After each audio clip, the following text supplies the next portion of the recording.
আমার বন্ধু যখন আলু চাষিকে গিয়ে জিজ্ঞেস করলো এত সুন্দর চাষ কিভাবে হয়। এত মোটা মোটা আলু কোথাতে হলো? আরে বাবা, আলু করতে হয়, আলু করতে গেলে খরচ করতে হয় না? এমনি হয় আলুটা?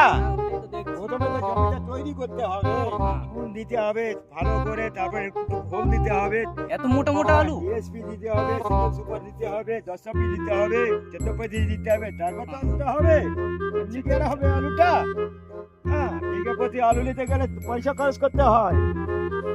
কাটা প্রতি তুমি যখন আত্মন নমন করে আলু নেবা, তখন তোমার পয়সাটা তো দিতে হবে নাকি? কষ্ট করতে হয়, না করলে হয় না। তুমি 2 কিলো সার নেবা আর আপনি আপনি আলুটা তোমার বাড়িতে চলে যাবে না? এটা কি কথার ভেতর হলো না, এটা হলো কাজের ভেতর আসতে হবে। সব সময়ের জন্য এক এক এক খেতে দিতে হবে, ঠিক মতো পানি দিতে হবে, ঠিক মতো ট্রিটমেন্ট রাখতে হবে, তাহলে না তোমার আলুটা হবে। দেখছো আলু, দেখছো আলু করতে হয়, এমনি হয় না আলুটা বাবা।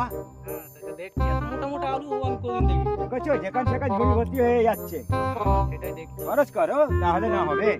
এত মোটা মোটা আলু। হ্যাঁ, আমরা এই দেখেছো 3 বাপ্পুই অটোমেটিক পড়ে আছি আলু পেছনে। এইটু জমিতে কত বস্তা আলু হলো জানো? 35 বস্তা আলু তোলা হয়ে গেছে, বুঝেছো? হ্যাঁ, আবার এর সঙ্গে কুমড়ো আছে, এই কুমড়োটাও বলিয়ে দেবো।